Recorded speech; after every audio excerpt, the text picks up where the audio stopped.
সম্মানিত সারা বিশ্বের মুসলিম জাতির প্রতি রইল আসসালামু আলাইকুম। হিন্দু জাতির প্রতি রইল আমাদের পক্ষ থেকে আদাব ও নমস্কার। অন্যান্য জাতির প্রতি রইল আমাদের পক্ষ থেকে আন্তরিক শুভেচ্ছা ও ভালোবাসা। আজকে আমি যে বিষয়টি আপনাদের সামনে তুলে ধরতে যাচ্ছি সেটা হলো আমাদের কবিরাজদের ব্যাপারে কিছু কথা বলতে চাই। সেটা হলো, ভাই আপনি কবিরাজি বিদ্যা শিখেছেন, কবিরাজি করেন, মানুষের কাছে টাকা পয়সা নেন, কিন্তু এমনটা করিয়েন না যে যেটা হবার নয় সেটাও আপনি করে দিচ্ছেন।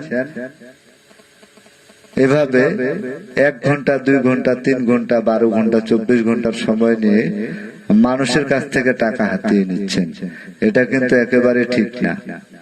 দুনিয়াটা একদিনের না। আজকে আপনি জীবিত আছেন, কালকে মারাও যেতে পারেন। আপনি যে একজন মানুষের কাছ থেকে টাকা পয়সা নিচ্ছেন, এই যে টাকা পয়সাগুলো নিয়ে আপনি খাচ্ছেন বা অনেক কিছু করতেছেন, ভোগ করতেছেন, একদিন কিন্তু এই টাকা পয়সার হিসাব ঠিকই আপনাকে দিতে হবে। ইহকালে না দিলেও পরকালে আপনাকে সেই হিসাবটা দিতে হবে।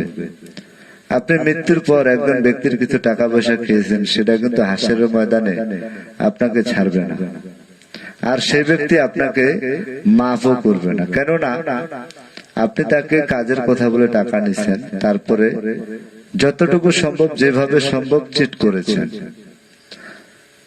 আপনাদের মতো 2-1 জন প্রতারকের জন্য সারা বিশ্বে, সারা বাংলায় আজকে কালো ছায়া নেমে এসেছে, কবিরাজদের নামে আধার নেমে এসেছে। কেন ভাই? আমরা কি দোষ করেছি? কর্ম করার মতো অনেক রাস্তা রয়েছে ভাই। যে যেটা কর্ম শিখেছেন সে কর্মটাই করবেন।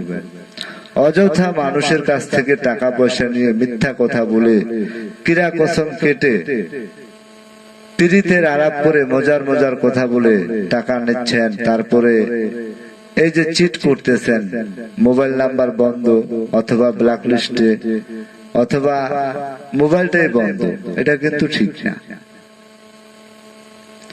আপনি অনেক কবিরাজ তো প্রতারক, সেটা আছে।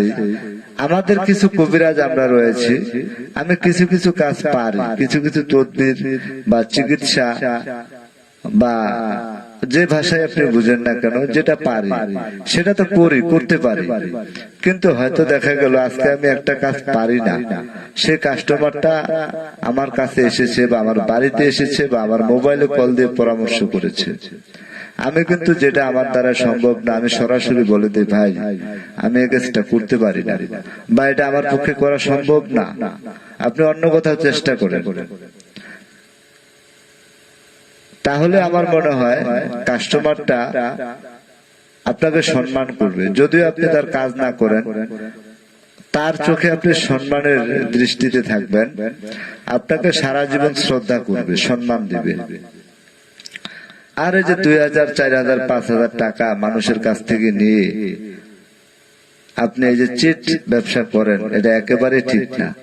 আপনি যে কাজটা পারেন, লিগালে বাস্তবে যে কাজটা পারেন, আপনি সেটার জন্য 10 টাকার জায়গায় কাস্টমারের কাছে যদি 20 টাকাও নিয়ে থাকেন, তারপরেও সেটা মেনে নেওয়া যায়।